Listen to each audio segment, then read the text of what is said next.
अस्सलाम वालेकुम dear students. आज हम जो न्यूमेरिकल करेंगे वो चैप्टर नंबर 3 का 3.6 न्यूमेरिकल। ठीक हो गया। आइए सबसे पहले इसकी स्टेटमेंट देखते हैं। स्टेटमेंट है कि टू मैस यानी कि दो मैस है। एक बॉडी का जो मैस है वो कितना है जी 25 kg, और जो दूसरी बॉडी है उसका जो मैस है वो कितना है 48 kg। ठीक हो गया। आइए हम सबसे पहले जो डाटा गिवन है उसके बारे में सारा कुछ लिख लेते हैं। सबसे पहले बच्चों हमारे पास जो M1 है वो कितना है हमारे पास जी 52 kg, यानी कि मैस 1 जो है वो कितना है 52 kg, और M2 जो है वो हमारे पास कितना है जी 48 kg। Are attached with the string, यानी कि एक मैस कोई ब्लॉक है, लेट्स सपोज दैट उसका मैस है जी 48 और ये किसी धागे के साथ अटैच है, और एक ब्लॉक और है उसका मैस है जी कितना जी 52 kg, और ये भी किसके साथ अटैच है एक धागे के साथ। अब ये दोनों धागे एक दूसरे के साथ अटैच है और ये गुजर किससे रहे हैं, एक ये फ्रिक्शनलेस पुली से। इसको मैं क्लियर कर देता हूँ। यानी ये धागा जो है ये इस तरह करके इस फ्रिक्शनलेस पुली से गुजरे। ठीक हो गया। यानी कि ये बच्चों ये हमारे पास आ गया M क्या आ गया 2 आ गया, और ये बच्चों क्या आ गया हमारे पास है M1। ठीक हो गया। अब इसमें लिखा हुआ है to message 52 kg and 48 kg are attached with the string that passes frictionless pulley, यानी कि ये दोनों मैस किससे गुजरे फ्रिक्शनलेस पुली से। अब आपने फाइंड क्या करना है, एक तो बच्चों फाइंड करनी है टेंशन। टेंशन क्या है, टेंशन वो फोर्स है जो इस धागे के अंदर पाई जाती है, यानी कि इस धागे के अंदर पाई जाती है। इट्स मीन ज़मीन इसको अपनी तरफ खींच रही है मगर ये धागा इसको ऊपर की तरफ खींच रहा है, और वो जो धागा फोर्स लगा रहा है इस मैस के ऊपर उसको हम क्या बोलेंगे टेंशन। एक तो हमने टेंशन फाइंड करनी है और दूसरी हमने कौन सी चीज़ फाइंड करनी है एक्सेलरेशन। ठीक हो गया बच्चों। अच्छा हमारे पास जो टेंशन का फार्मूला होता है हम सबसे पहले वो देखते हैं। एज वी नो दैट, जैसा कि हम जानते हैं हमारे पास जो टेंशन का फार्मूला होता है बच्चों, वो टेंशन का फार्मूला हमारे पास होता है T is equal to 2m1 m2 divided by m1 plus m2 multiply by g। Clear है। अच्छा इसमें जो g है उस जो g की बच्चों वैल्यू होती है वो होती है 10 मीटर पर सेकेंड स्क्वायर। ठीक हो गया। अब हम वैल्यूज पुट कर दें। अच्छा जी 2 आ गया, m1 की वैल्यू कितनी है जी वो आ गई हमारे पास 52 आ गई। अब m2 की वैल्यू कितनी है वो आ गई हमारे पास कितनी 48, और m1 की वैल्यू कितनी है जी 52, और m2 की वैल्यू कितनी है जी बच्चों 48, और g कितना आ गया साथ 10 आ गया। क्लियर है। अच्छा अब इनको मल्टीप्लाई करवा दूं मैं सबको। अब जब मैं इन सब को मल्टीप्लाई करवाऊंगा नीचे हमारे पास क्या आ जाएगा, ये आ जाएगा 100 और ये क्या आ जाएगा 10। अब हम इसको बच्चों जब हम मल्टीप्लाई करवाएंगे तो मल्टीप्लाई करवाने के बाद आंसर हमारे पास क्या बनेगा, ये ऑलमोस्ट हमारे पास बच्चों आंसर बनेगा, चले इसको लिख लेते हैं 2 इंटू 52 इंटू 48। क्लियर है। अब जब मैं इसको सबको कैलकुलेट करूंगा, कैलकुलेट करने के बाद हमारे पास आंसर आ जाएगा 499.2। ठीक है। अब इसको जब मैं राउंड ऑफ कर दूंगा तो ये मेरे पास बन जाएगा 500 न्यूटन, और ये किसके इक्वल आ जाएगा टेंशन के।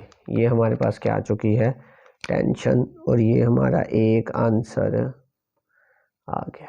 क्लियर है। अब हम दूसरा आंसर फाइंड करेंगे। दूसरा आंसर हमने क्या निकालना है, वो बच्चों हमने निकालना है एक्सेलरेशन। अब बच्चों एक्सेलरेशन का जो हमारे पास फार्मूला होता है वो हमारे पास होता है G m1 minus m2 divided by m1 plus m2 multiply by G. अब इसके अंदर मैं वैल्यूज पुट कर दूं। m1 की वैल्यू कितनी है हमारे पास 52 माइनस m2 की कितनी है 48 और m1 की कितनी है 52 प्लस 48 मल्टीप्लाई बाय 10 आ गया। अब 52 माइनस 48 आंसर कितना आ जाएगा 4 और ये कितना आ गया 100 मल्टीप्लाई बाय 10। ठीक है, अब जब मैं इसको डिवाइड करूंगा ये इसके साथ कैंसिल हो गया, मैं 4 डिवाइडेड बाय क्या आ गया 10, जब इससे डिवाइड किया तो हमारे पास आंसर कितना आ गया 0.4 मीटर पर सेकंड स्क्वायर। एक ये हमारे पास क्या आ चुका है, इसका बच्चों आंसर आ चुका है। क्लियर है, ये तो हमारे पास होगी जी। इस न्यूमेरिकल के अंदर हम लोगों ने टेंशन भी फाइंड कर ली है और क्या फाइंड कर ली हम लोगों ने एक्सेलरेशन भी फाइंड कर लिया है। अच्छा बच्चों, नेक्स्ट हमारे पास जो नेक्स्ट न्यूमेरिकल बिल्कुल सेम एज इट ऐसा ही है, इसको हम देख लेते हैं। अब सबसे पहले इसमें उसने हमारे पास दे दिया दो मैथ्स है, एक है जी 26 kg और एक है जी 24 kg। अच्छा मैं इसकी आपको डायग्राम बता देता हूँ, ठीक हो गया। ये डायग्राम मैं इसकी यहाँ पर बनाने लगा हूँ। ठीक है, वो कहता है एक ये आपके पास एक टेबल है, ठीक है, इस टेबल के ऊपर एक यहाँ पर क्या पड़ा हुआ है, एक मैश पड़ा हुआ है, ठीक है, और यहाँ पर गोल फ्रिक्शनलेस पुली है। अब ये मैश दूसरा इधर से गुजर के एक मैश यहाँ पर इसके साथ क्या है अटैच है, ठीक हो गया। अब यहाँ पर इस बॉडी का जो मैश है वो है जी, ये हमारे पास है जी 26 kg और ये हमारे पास कितना है जी 24 kg, ठीक हो गया। अब यहाँ से बच्चों हम लिख लेते हैं, हमारे पास जो m1 आया वो हमारे पास कितना आ गया जी 24 kg और जो m2 आ गया वो हमारे पास कितना आ गया जी 26 kg।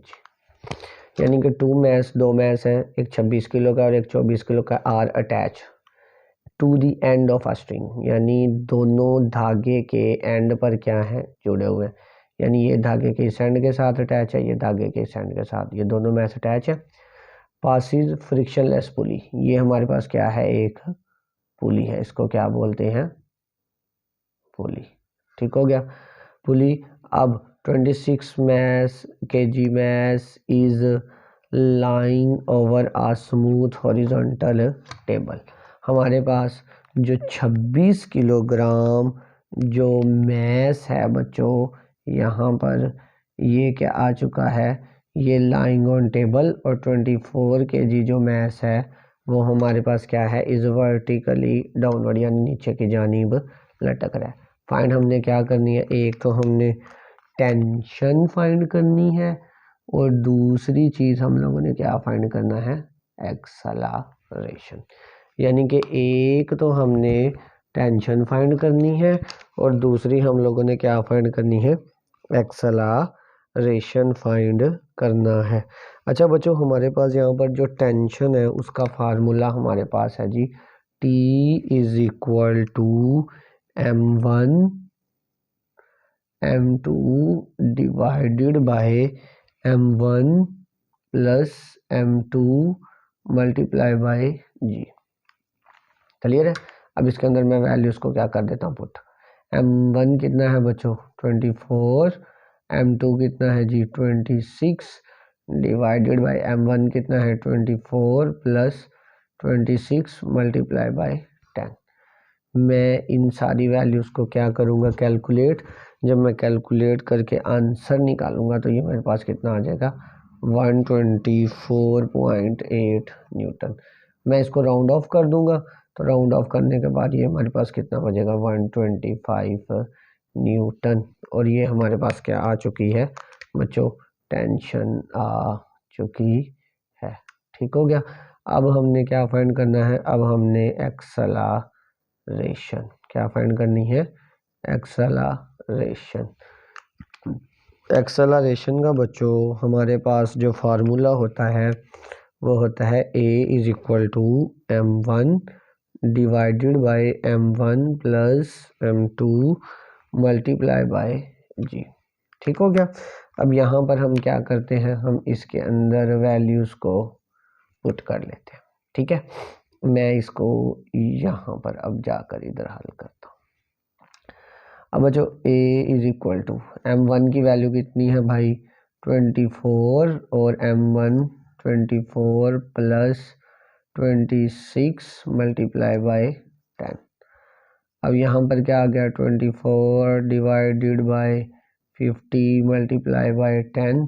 जब मैं इसको इससे डिवाइड करूँगा बच्चों हमारे पास जो आंसर आएगा वो आएगा 4.8 मीटर पर सेकंड स्क्वायर। और ये हमारे पास क्या आ चुका है, ये हमारे पास एक्सेलरेशन का फार्मूला आ चुका है।